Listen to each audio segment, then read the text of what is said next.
Good morning, everybody. Good morning. We are Toucher and Hardy, Town Fair Tire Studios, 617-779-0985. You can watch us on YouTube. Subscribe to 98.5 The Sports Hub on YouTube. Scandal this morning at the show offices. Obviously, with the Knicks in the playoffs, you hear about the Knicks constantly. It's just all talk about the Knicks. And more than any other conference, NBA final team you could ever find, the Knicks. Everyone's a Knicks fan. So, to kill time on a Friday, we thought maybe we'll have literally anyone from New York that is in sports broadcasting that could come on and talk about the Knicks. In fact, I even told Ryan, I'm like, I don't really want a writer.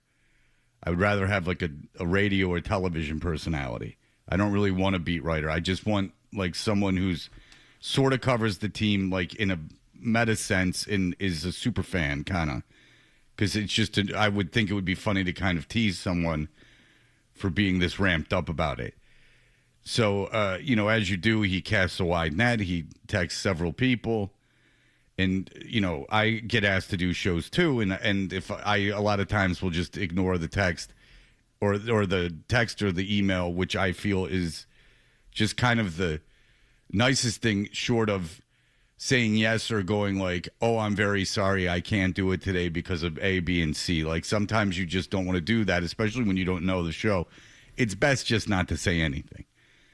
But Ryan was offended enough by Stefan Bondy, S-T-F-A-N, Stefan, much like Urkel's character that he became once he got into the cool molecular changer. Oh, I'm not. I've seen the memes, but I wasn't. I'm not aware of the story arc or the character development. So yeah, I haven't seen any of the memes. I'm only aware of the story arc and the character development.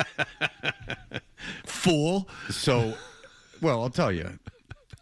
Urkel's a big nerd. Yeah, that much I'd gather. And he wanted Mr. Winslow's daughter, the oldest daughter. He wanted her very badly. He was madly in love with her, and she wouldn't spend. He was a nerd, so she was mean almost. So he took his intelligence and he crafted a machine where he could put himself in the machine, and it changed his biology and his clothes. It took him from nerdy Urkel into super smooth, well-dressed Stefan Urkel. Oh. And then, as this Stefan Urkel character, he could kiss the lady. Mm. But sometimes the machine went wrong, and it turned him one time into Bruce Lee Urkel, where he did a hop-sing voice and rocked and ran around in a gi. Mm-hmm. So he became Bruce Lee. They gave him like a Pete Rose haircut, black Pete Rose haircut. Now, did he also perform any martial arts? Comedically. Oh, okay. Course. Because I thought at sometimes, and Fred is a consumer of all the sitcoms, you'll know that sometimes they will, and they even did it on The Office. They said, "Hey, our lead here has this skill that we saw in one of his first acting resumes, unicycle." Yodeling, banjo, and in the case of Steve Carell, hockey. So they did this. I believe it was for Threat Level Midnight. Threat Level Midnight. They worked it in so Steve Carell could out there and showcase his hockey skills, which was cringy. No, I don't think Jaleel White had hockey skills. But if he had karate skills, he did not have really karate skills. Okay. It was more of a chance to go like that, like yeah. Like he did the thing, that people do when they're pretending to be karate. They go, like he gets all like that.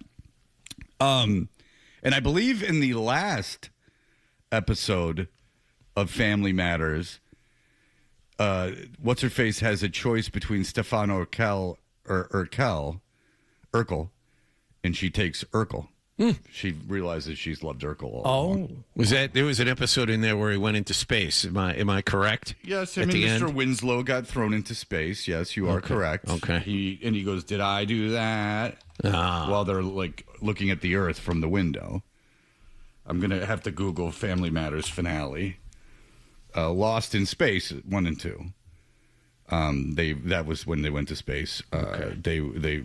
Okay, I'll tell you what happens. Now, NASA struggles to recover its astronauts and save Urkel's life. However, it all ends well when Steve returns to Earth, a national hero. While on meteor duty, thanks to his mother's meddling, Eddie finds himself in the middle of a shootout, and he gets shot in the stomach. Eddie survives. Carl had given him this bulletproof vest. But then finally, I'll give you this. Steve sees Laura at the end of the episode and says, "You get more beautiful every time I see you." nice. Laura then says she will kiss him only on one condition. Steve will have to promise to never go into outer space again. Oh, I was going to say, give her the stand-up triple. Steve replies, "Only when we kiss, Laura Lee. Only when they kiss." And they do. With a final cheer of approval from the audience. Now, never having consumed Family Matters, Fred, allow me to ask what is probably a silly question. But the oft-repeated phrase, "Did I do that?" Was that a rhetorical question? Did Urkel, in almost every instance, in fact, do that? Yes. Okay. Something that he had done that caused some type of comedic physical mishap. Can you ask me one question? Yeah. How did Urkel get into space?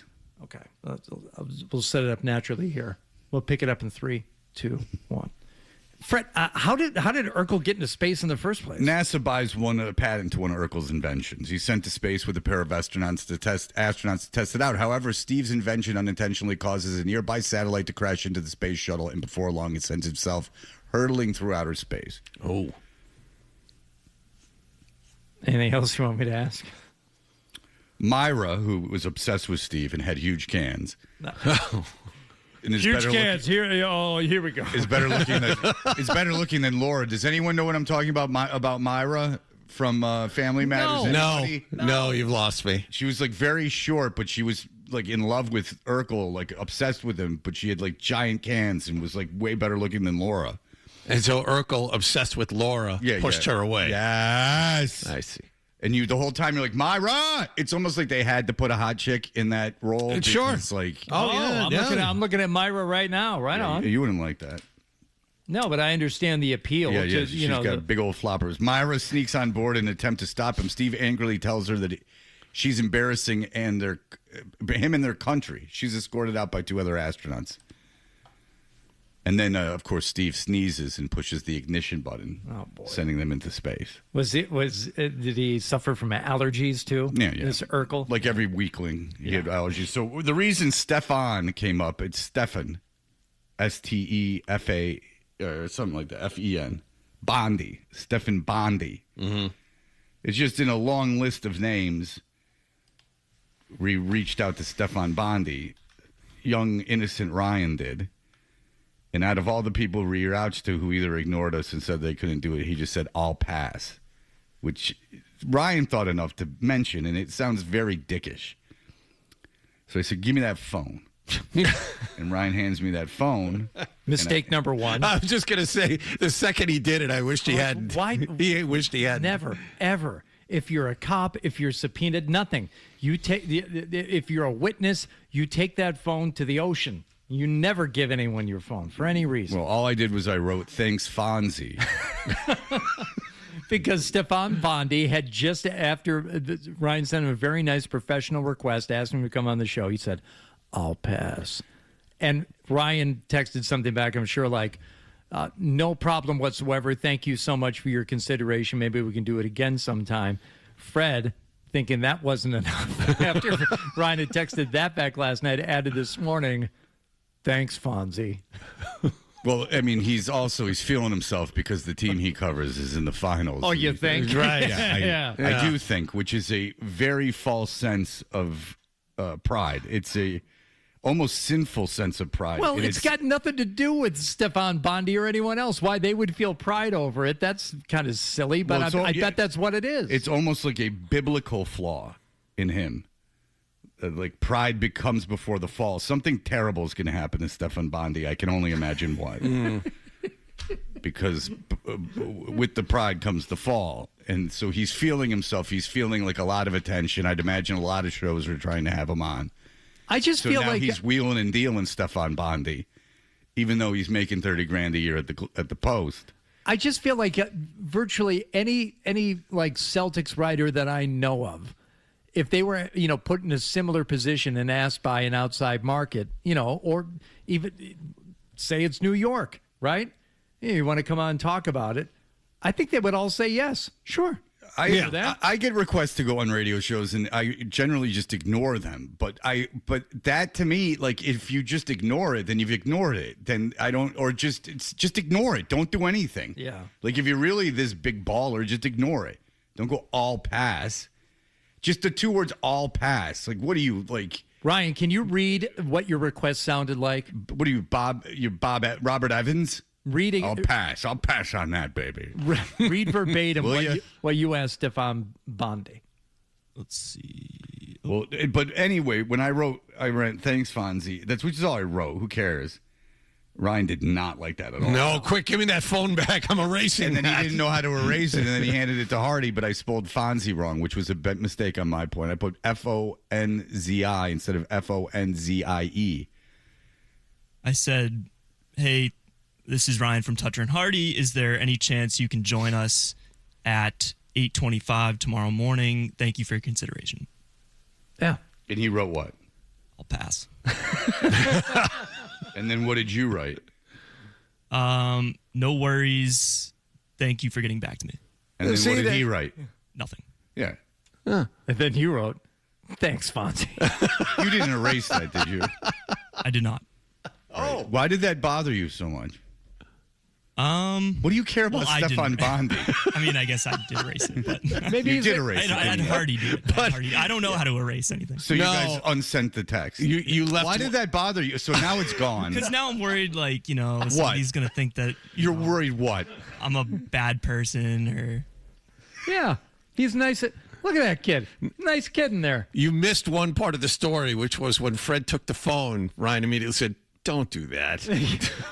Well, he's really between a rock and a hard place because Ryan doesn't want to upset me, but he certainly doesn't want to upset Stefan Bondy. Right. And the evil of two lessers. Who are you gonna piss off? But I think you erred on the right side, Ryan.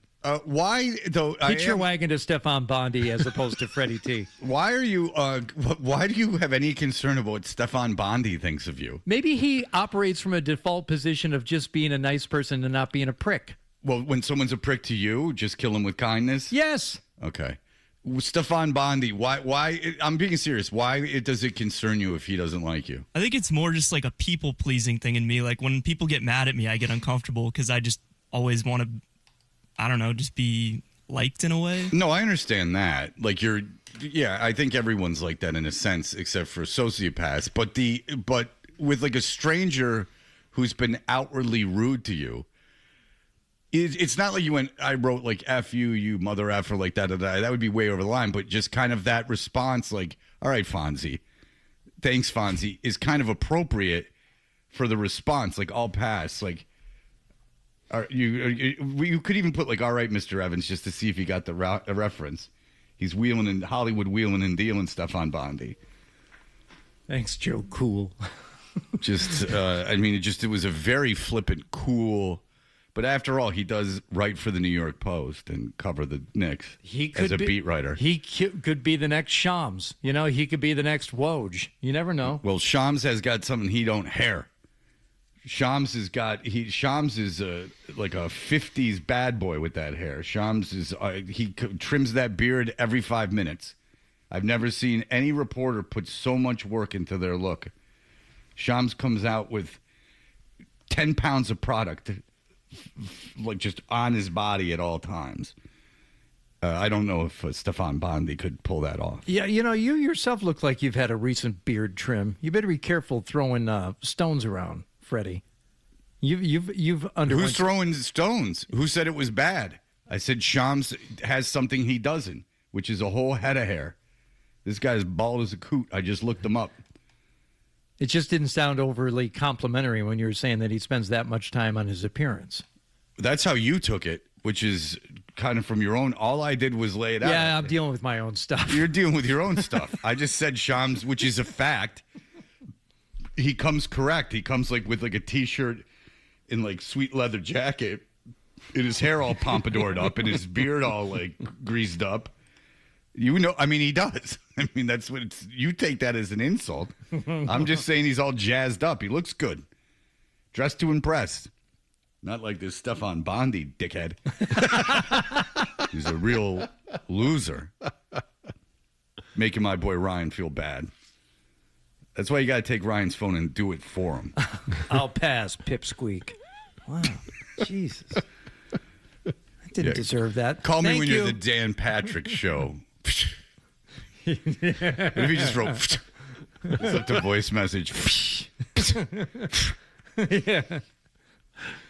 But seriously, what a dick. It's just you ignore it. You just ignore the message. Because no one's counting on you. They're just asking. So you just ignore it. And then what most people will assume is that you didn't see it or something, or you forgot about it, which is generally the case when you ignore an email or a text message. Is generally you saw it, didn't have a chance to get back to it, or waited till later and then forgot about it. But I think that any producer would tell you, it's you either want, I'm sorry, I can't do it. Could we do it at another date? Meaning that they're still available as a guest. You know they want to do it. They just can't do it that day. Or them just to ignore it.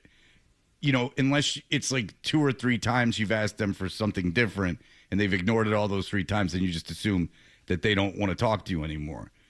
But ignoring a random request that from someone you don't really talk to, I think is preferable over all pass and without explanation. And one thing that got brought up that I'm pretty sure this is not the case. Did we have him on before? I don't think we've ever had him on, number one. You know, is there a possibility that, we had this guy on and then we goofed on him afterward, or we ripped apart one of his articles? No, I don't think so. No, but then have some balls, and if we did, just go. No, you guys were a dick to me last time. Yeah, you guys were dicks. Yeah. Even stuff that I don't want to do, Fred, number one, ignoring it is probably the easiest way to go. But stuff that there's like no way I'm doing that. I'll just say, thank you for the asking, but I can't. Throwing a tiny little white lie at the end of it. I'm unable to. Yeah. Well, it's certainly preferable to all pass. Yeah, the missive from on high is the problem here. And it wouldn't bother me so much. I know. Pass. If it wasn't just someone feeling themselves hard pass over. Might as well have said that. Yeah, hard pass. Seriously. I'll pass. That's what it sounds like. All right. Didn't mean to get in your way while you sit in the press box in San Antonio like a real rock star. In fairness, on January 27th, he did the Michael Kay show. Oh. Well. Okay. That's not even on the radio anymore. Oh. It's a show. But it's not his fault. Well, it's a show, but it's just not on the radio. I believe that station went off the radio and went internet only. Oh. And Michael Kay is a very talented broadcaster. So maybe Stefan Bondy is feeling a little bit of that is on him. Could be, but I tell you, just for this series and based on how game 1 went, I can't remember the last time I didn't have a team that I was really interested in the NBA Finals where I was looking forward to watching the games like I was the other night. That's what I plan on doing tonight. Sitting down and watching. If you would have told me 3 years ago, you're going to be really invested in watching Knicks Spurs. Why? Mm-hmm. Who cares? Yeah, I care. Mm-hmm. And as we get into what happened last night, Fred, I thought there was no way I'd be interested in the Stanley Cup Final, even though it's playoff hockey, which I enjoy. I'm all in. And after last night, how can you not be? Well, now I'm rooting against the Knicks, so take that. All just to ruin the career of Stefan Bondy. Your career taking off, I'll pass. Hard pass. Yeah. Again, it's not the not doing the show. There's hundreds of people here that don't do the show. Way more people don't do the show than do the show. Our hit rate is not perfect. I completely understand not doing the show. Yeah. I completely understand ignoring it. How's the Spike Lee request going, Beaton? Oh, Beaton got he is. I did email them like his talent agency, and then I got like an automated email back, and it said basically if I'm not getting paid, it's probably not going to happen.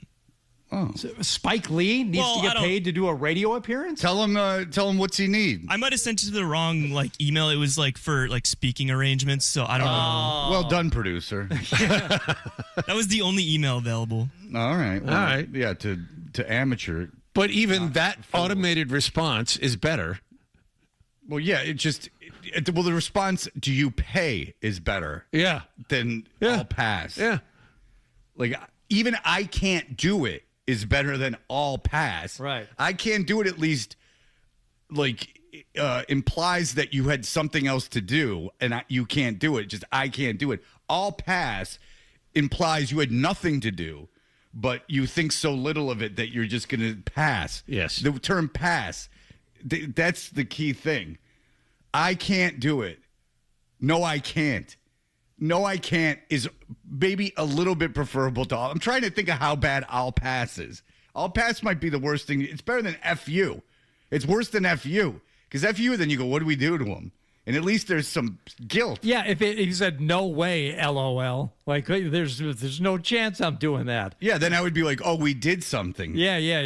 Or not even necessarily to him, but we said something in the past that really got, maybe he's friends with Diana Rossini or something. Oh. Do you know what I'm saying? But all pass is just and then you go, oh, who is it?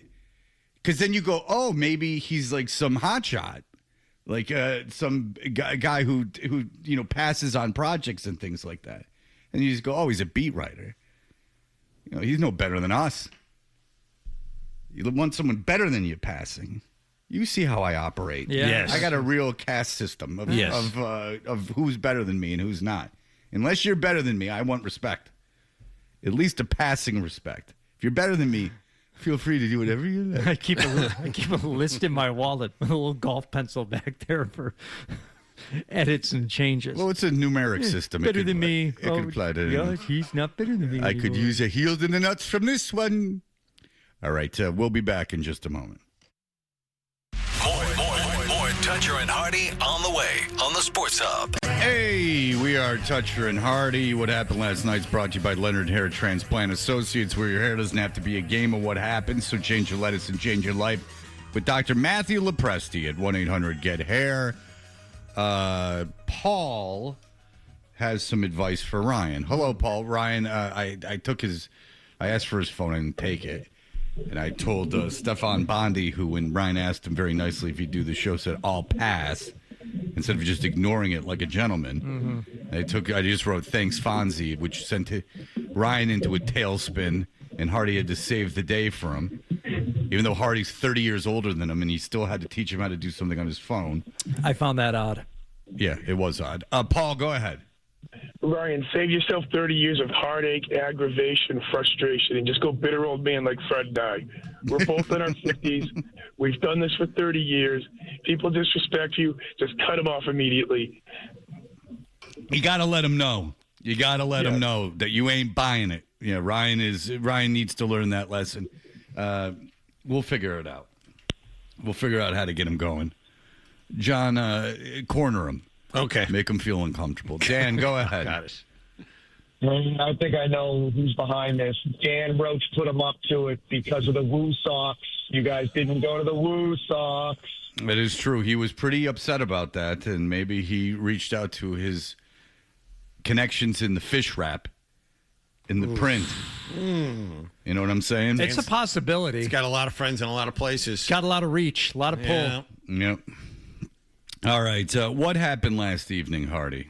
You know what? It was a lovely evening. And by the way, congrats to the Journey Forward people. We're having another great fundraising event. You were with Peter Brady last night. I was with Christopher Knight. I almost. Do you know how many times I almost call him Peter? Well, he knows that. Yeah. He's not completely his career for his entire life. Here's something weird. Some guy came up to me. He goes, Peter. I said, what? He goes, are you? I said, no. You don't even look. I look nothing like Peter him. Brady. Oh, my God. He's over there. His name is Chris. Oh, okay. Maybe your voice was cracking when you did the auction. You know what? Credit to Sarge, who was the MC of the night. Right. And the DJ last night, when Chris and I got done doing the live auction, they played Time for Change.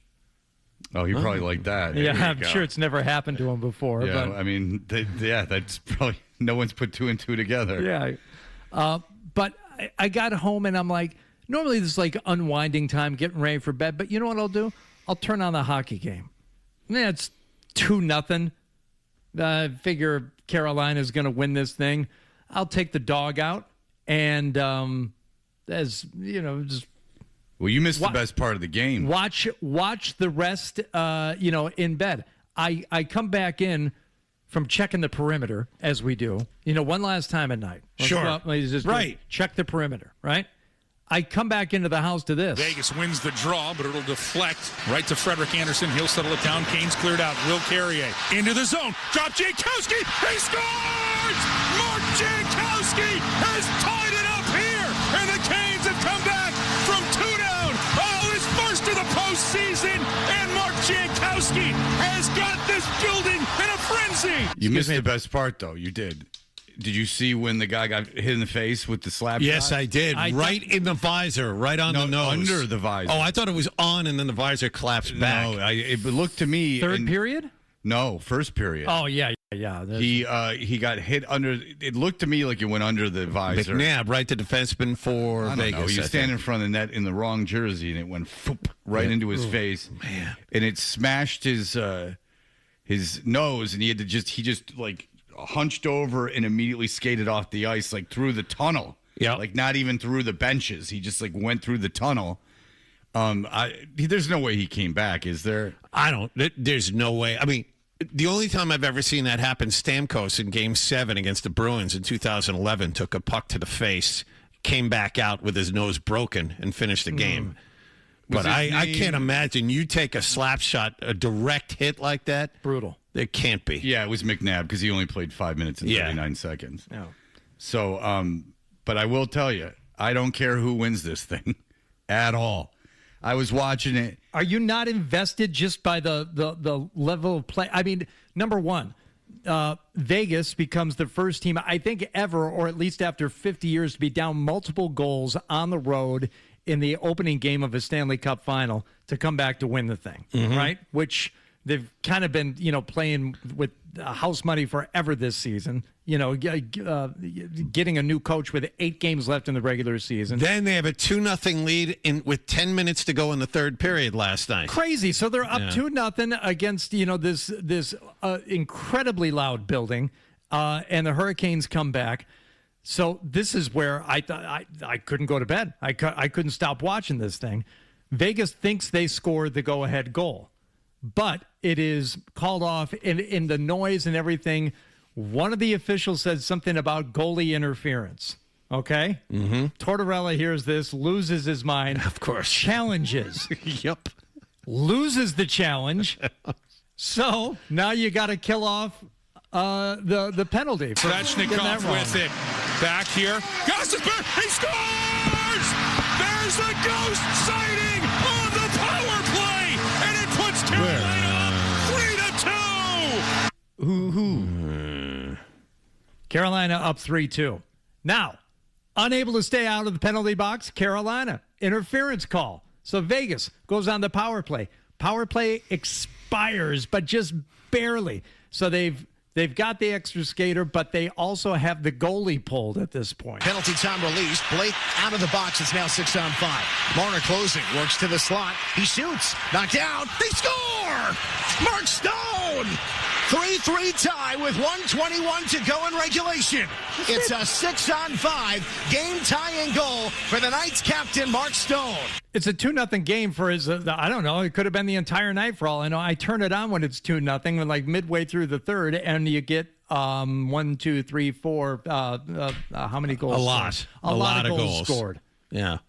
Going to overtime. 3-3. Fantastic. Overtime. Thank God it didn't take long because I was getting real tired. Along the right wing boards. Back up top, it's Gostisbehere. Send it cross shot. Game over!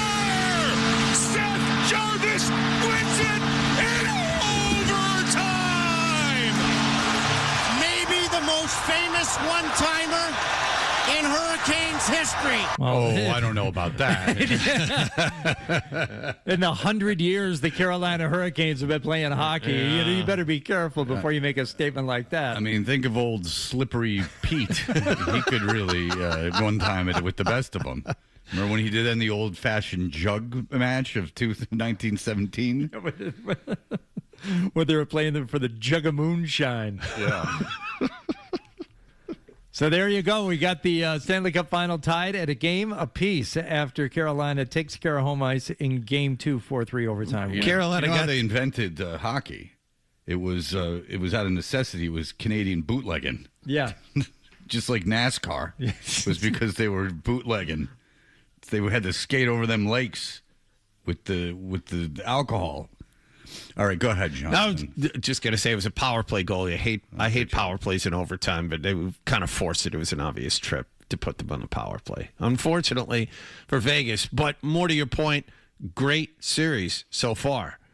Good storylines, the whole thing. What are the good storylines? Well, Tortorella's a good storyline. Carolina has had a history of flopping at this point of the playoffs. Carolina does nothing but lose once they make it to the conference finals. Conference finals, what are they? Lost 12 straight conference finals games in a row. Yeah, it was. I mean, it is at the very least for the casual fan interesting. I would disagree. I think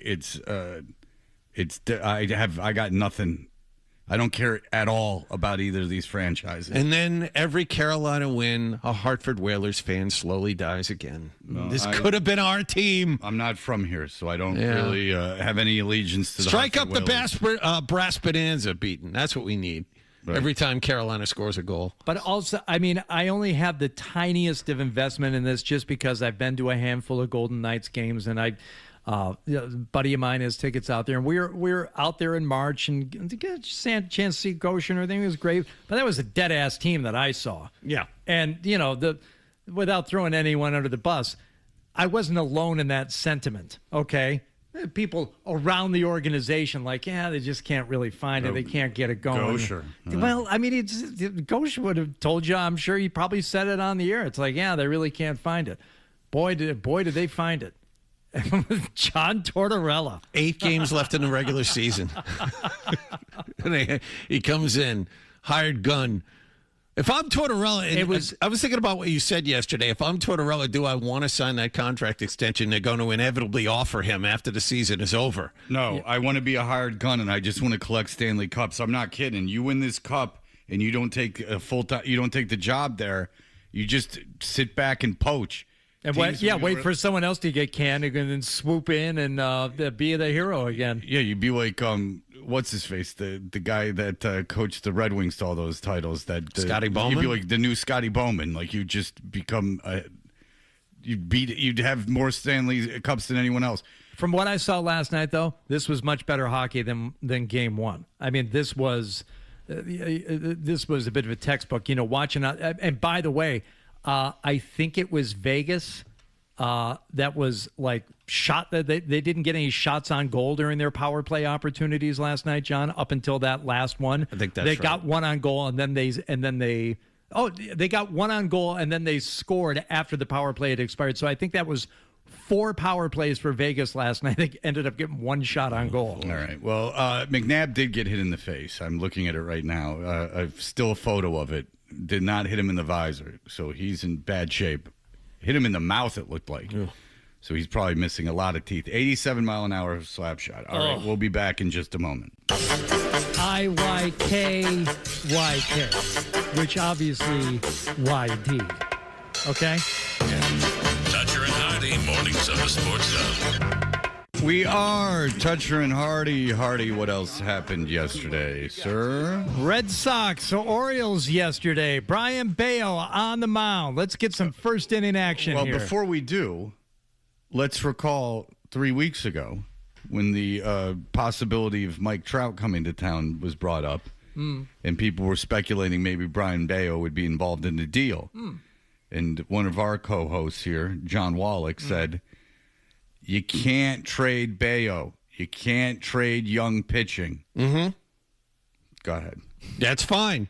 Can I give my counter argument now, or you want to wait until There's afterwards? no counter argument. There is, but that's fine. Go ahead. You go first. Line shot, left center field, down for a hit. Coming around, here comes Ward. The throw comes into third as the run scores. And 1-0 Baltimore on a base hit by Rutschman. Okay, so whatever. You're going to give up a run in the first inning. It's going to happen. He had to start a game. What do you expect him to? Yeah, and all right, we're still in the first inning here, but I believe this is an 0-2 count, so you'll get out of it. Here's the 0-2. Swinging a high fly ball, very high to left field. Duran backing up, and that is going to be off the wall. 1 run, 2 runs, 3 runs scored. And the Red Sox down a ton early, 5-0. And Bello again has an absolutely disastrous first inning. Wait for it. Mayo touching the wall, and he cleans him off for a 3-run double. What can you say? Hey. I know, Lou. He sucked. Lou, nice job. It's not good. I was waiting for Lou's like, what do you want? Yeah. I'm not helping you. You're good. He shouldn't be starting a game. Isn't it painfully obvious at this point? Well, on the bright side, no, go ahead. Yeah, well, after the game, stop with this me in the bullpen, says Brayan Bello. Yeah, first of all, just stop talking about bullpen and starting games. I've always been a starter, and when I'm been successful as a starter, no one asks a question whether I have to be in the bullpen or starting games. So just starting from there, just stop that. Okay. Well, So that's through his translator. They said, okay, we'll stop it all together. How about if you just go don't pitch? I'm just like, the numbers are the numbers. I mean, you can't walk through life not being asked. He was sent to Worcester, by the way. Yes, after the game. Yes. Yeah. So, all right, we won't even talk about it anymore. You can go out to the Woo Sox. With Danny Roach. This was not the only bad point of the night. Apparently, there were some poor challenges made. First and third with 2 outs. And in there for a strike. 1 and 2. Challenge. Batter's challenge and call a strike. Lou, what are you challenging this for? Call confirmed. Sure is. Shaking his head. Yeah. Wow. So the Red Sox with 1 left. It was a meaty strike. Yeah, it was. The Red Sox, and they harp on this on the TV broadcast all the time, the Red Sox are one of the worst teams in the league with this challenge thing. Like bottom 5, if not the worst. I don't know if they have a different TV feed than anyone else, or the batters just have there's no lousy time. eyes or whatever it is. There's no time for the TV feed. They're got to do it immediately. I don't think that they get anything from the dugout on that. But at least from what I've seen, they're just immediately making that decision. Narvaez catching or the batters, no one has a good enough eye to judge this thing. All right, what's your counter argument? Brayan Bello as a reliever, bulk guy, very good. I looked it up. He's given up 2 earned runs in his last 23 innings in that bulk role. For some reason, he can't pitch the first inning. This is a guy who had an ERA of about 3 entering September of last year. He can do it. No, he can't. He's in Worcester. You should have traded him. You said you wouldn't trade him. Because I thought as a young pitcher who I saw last year with skill, I think there's still talent there. Well, you wouldn't want to move that, though, for a piece. A young pitcher who is talented on a team-friendly contract, I don't think you give up on that. He hasn't pitched well. He's in Worcester for a reason. He's got an ERA of over 6. He's not a kid, and he's in Worcester. He's 27 years old. John, I don't watch it as closely as you. I kind of, more like anecdotally watched Brayan Bello last year. I couldn't stand when he pitched. There are too many balls. He puts too many guys on base. He was the guy who got the start in the second game against the Yankees, right? Yes. You knew going in, there's no chance. So if somebody were actually to want that guy, and I don't have the stats to back it up, I just know what I saw when I watched him pitch, and you see what happens in a spot when he gets thrown in like that. You don't give up long relief. You absolutely give up that guy. No, you don't. Not long relievers. You can't give up a guy to really eat up innings in a loss. You can't throw that out the window. The second inning, Fred, not the fifth when it's 8-0. They need an opener for him, and they can't use an opener, so he can't pitch during the day. He can't open games. He's a long reliever. I'm saying that this is a recent development. He has shown talent. It's more than funny. It's more funny than anything else. I mean, it's just a bad timing on your part. You said you wouldn't trade Bello and busted your balls. Don't try to defend it. Okay. He's got close to a 6.5 ERA. He's in Worcester. There's no defending it. It's just, but it's not your fault. It's just the way I'm just busting your balls. How are you going to know he was going to fall apart? Obviously, they wouldn't have traded Bello going into the season. But, I looked up, just to complete this pseudo argument here, I looked up how Trout's been doing the last month. It's hitting about 210 last month. I didn't particularly think they should get Trout for baseball purposes. I just thought they sucked and that it would be kind of fun to get Trout. Fun to watch him for a few months. Yeah, and who cared if they got rid of Bello because he's not anything special. The overriding thing of all of this is the team is terrible. Right. In all sorts of ways, regardless of how good the starting pitching is, they can't hit. They have this problem with a young pitcher they gave a big contract to. And by the way, he joins Christian Campbell, an infielder who you gave a big contract to, and now over $100 million guaranteed is playing in Worcester. So, I mean, this management is so bad on so many levels. They have a GM who can't interact with his employees, let alone the players he came and got. I mean, it's bad in about 5 different ways, and there's no easy fix to it. It is interesting that, people applauded them just out of hand, like for giving contracts to all these young guys. There's a reason the guys took the contracts. That if you're willing to give someone a contract that is not proven themselves at the major league level, a long-term contract, the reason that the player takes it is to start making money right away, and also it's insurance against them sucking. Mm-hmm. So, it goes both ways. Christian Campbell could have not taken the deal and bet on himself and gone a couple years and then made way more money. But the idea is I want the money now. I want to be guaranteed the money. So you're kind of gambling when you give long contracts to unproven players. This team had decided it wanted to be the Tampa Bay Rays. Right. For years and years and years, Tampa Bay. Well, the Wander Franco contract was a disaster, but that's on them. For years and years, they gave big contracts to young players who performed well, and that fit their budget.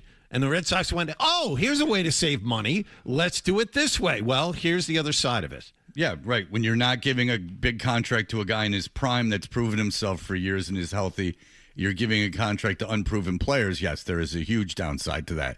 And it's really almost amazing how little they've hit on these guys. It's too early to say anything about Meyer. Who knows? He might end up being okay.